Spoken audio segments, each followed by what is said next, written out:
Let's bring in Martin Crabb from Shaw and Partners for his take on the day that was. Martin, great to have you in the studio. Good to be here. Thank you. Look, a bit of a rebound today. Some of those tech stocks making some ground on what was a pretty poor day yesterday. Yeah, well, that tech sector has been smashed, hasn't it? It's been the worst performing sector this month.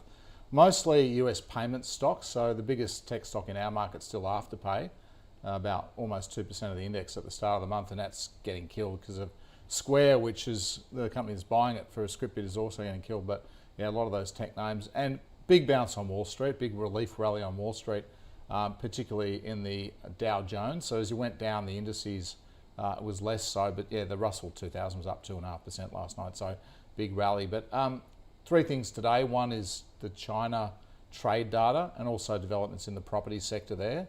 Secondly, obviously the Reserve Bank minutes at 2:30, and then Magellan. You mentioned Magellan. What a story that is. The newspapers are really ragdolling that stock at the moment. Yeah, I mean, Magellan is that one that you'd like to have in your portfolio at the moment, given the changes? It's one that we have had in the portfolio. We loved it when the fund was growing and the numbers were good. So if I take you back to February 2020, just before the coronavirus sell-off, the stock was trading above $70. They just reported $100 billion of FUM and about $1 of earnings.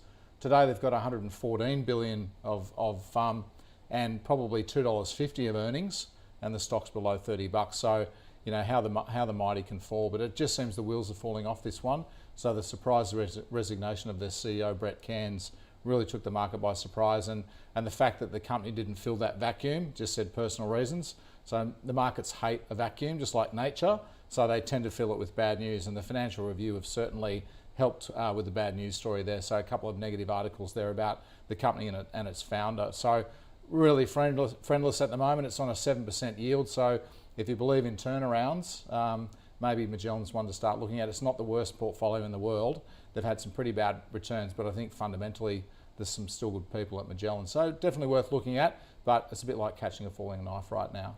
All right, well, yeah, looking at the stock, finishing it down almost 6% on the day. Martin, let's turn back and chat China, because you mentioned their trade data today and also the PBoC announcement. Were you surprised by that? Yeah, look, it's been mooted. So President or Premier Li mentioned something along these lines a week ago. So the fact that the People's Bank of China cut the reserve lending rate, you know, from 12 and 10 to 11.5 and 9.5. So there's still pretty big rates for banks to lend to each other. So it's not exactly a massive loosening if you're going from 12 to 11.5.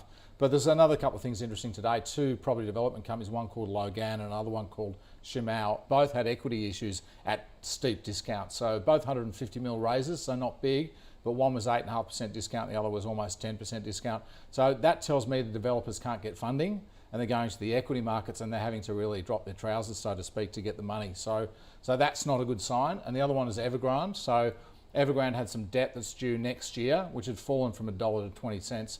It had been rallying through the last couple of weeks. Today it fell again. So a big fall in that. So that suggests that China's not stepping in to save the property developers tomorrow, but they are loosening the purse strings just a little bit. And the trade data suggested that the domestic economy is slowing a bit. So exports were fantastic, but imports were a little bit weaker than exports. So that suggests the economy is slowing. So there is some talk that maybe next year's a 5% GDP growth rate, not a the 10s that we've been used to. So the China market was down about 1%, despite the fact that it was following a strong lead from Wall Street. So I still think China is a negative force in the markets, not a positive one. So negative force, but does that mean that you've got exposure to some of those commodities plays that are closely tied? Yeah, look, we're pretty much out of iron ore, and that's been the right call. I think there's a time probably to move back into it because it's probably going to find a base and bounce. But I think longer term, the iron ore price can easily halve from here. So we're sort of sitting there a little bit underweight iron ore. We note there's been a bit of a bounce in some of the stocks, particularly Fortescue, but it's just one we're sitting on the sidelines because I think directionally China is slowing. We want to wait to see not just the central banks change, but actually the impetus in the economy start to turn around, and that's the time you get long. Travel. Webjet up almost 5% on the day. Of course, Queensland announcing that they're reopening their borders earlier than expected. Finally. Everyone booking their flights. Yeah. Is this travel play still in vogue? Is there more to run? Yeah, I think you have to have a reopening exposure in your portfolio. It's the biggest theme out there. There's something like $300 billion of excess savings in Australian bank accounts. That number's something like 5 trillion when you go globally. And we've spent all the money we're going to spend on goods. It's now services, and travel's the obvious one. So Expedia shares, which is a global travel agent, up 10% overnight. So look, these things feel a little bit like a cork in the ocean. You get the bad news about the variant, they all get smashed. You get good news on reopening, everything runs again. So the narrative at the moment is Omicron's not as bad symptomatically as we thought.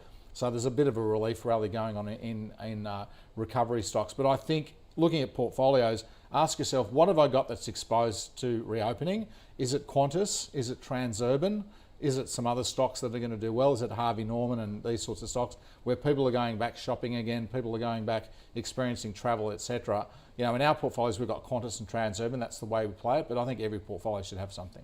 Why play the individual airline over some of the, the travel agents like Webjet or Flight Centre? Yeah, I don't know. It's 6.5 a dozen, to be honest with you. We like Qantas because it's in the 100, it's big, it's liquid, we can get set. It's pretty much a monopoly. So if people are going to travel, you've got Jetstar, which is owned by Qantas or Qantas, and then maybe Virgin.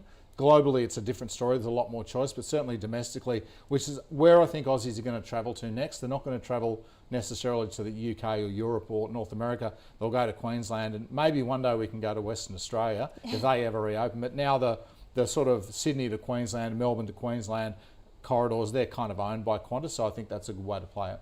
I know that with the Australian dollar at 70 cents, I don't think we can afford to exactly. at the moment. We can't afford to go to the UK. No, exactly. Martin, let's talk RBA. Look, not much change today, but has it changed anything in your mind? Well, it's what they leave out that's always interesting. So they left out any timing of rates, and I think the market took that as a relatively dovish statement. There was also some talk that they would reduce the level of tapering, and they've said, no, we're going to leave it at $4 billion a month until February. So we're on hold until the February meeting, both in terms of guidance from the RBA, but also those bond purchases.